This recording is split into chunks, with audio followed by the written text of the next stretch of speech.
All right, welcome to Talk Tickers, the show where we get into the nitty-gritty of the earnings calls that are moving the market. Today, we're taking a close look at Fluence Energy. Their Q4 and full year 2025 results just dropped, and boy, is there a story here. Okay, so let's just jump right in, because this is a really interesting one. You've got this wild situation where the company, Fluence, misses their revenue target by a huge margin, like 25%, but then the stock just takes off. It surges more than 20% right after the call. So the big question for us, the one we're going to unpack, is why? What did Wall Street see that wasn't obvious in those headline numbers? So let's start by looking at those numbers, because on the surface, they really do paint a confusing picture. Yeah, I mean, if you just looked at the top line, you'd think things were not going well at all. Q4 revenue landed at just over $1 billion. That's a full $300 million shy of what analysts were expecting. And it's down 15% from last year. You know, in this game, that's a big miss, no two ways about it. And it wasn't just revenue. Profitability also looked like it took a nosedive. We're talking GAAP earnings per share, that's your standard accounting profit, came in at 13 cents.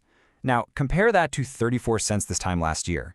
That's a drop of almost 2/3. So again, not a great look on the surface.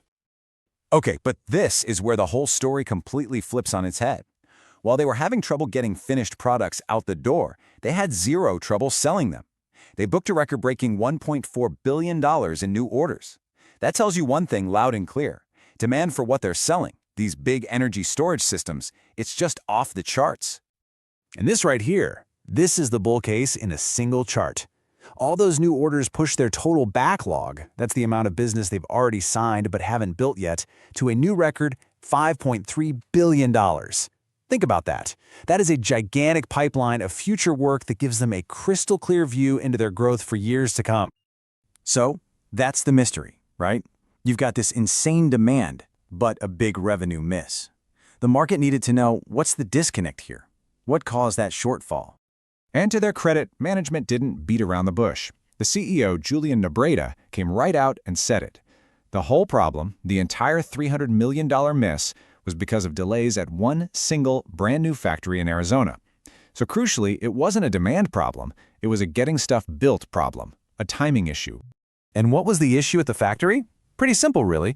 They just couldn't hire people fast enough to get the plant running around the clock. But here's the key part for investors. They say the problem is being fixed.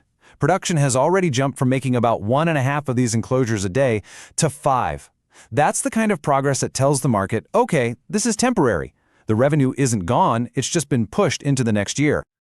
And that's why the market was willing to look past this production hiccup. They saw it as a temporary speed bump. What they really latched onto was the story on the other side of the equation, the demand. And there were 3 huge, forward-looking drivers that got everyone excited. So yeah, investors were really focused on that fortress of a backlog we talked about, some really strong momentum with a key new product they have called Smartstack, and then the big one, this massive new wave of demand coming from data centers. So first off, just their bread and butter business with utility companies is absolutely on fire. The prime example here is a monster 4 GWh project they won in Germany. I mean, this is the biggest battery project in European history, and they won it because of that new Smartstack product, which is denser and more efficient.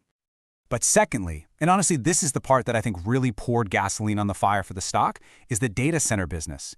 The company said they're in talks for over 30 GWh of projects just for data centers, but get this is the crazy part.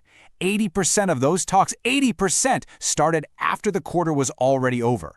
That shows you this trend is not just happening, it's accelerating like a rocket ship. So you take all that incredible demand, and it's no surprise that management came out with a really confident forecast for the next fiscal year.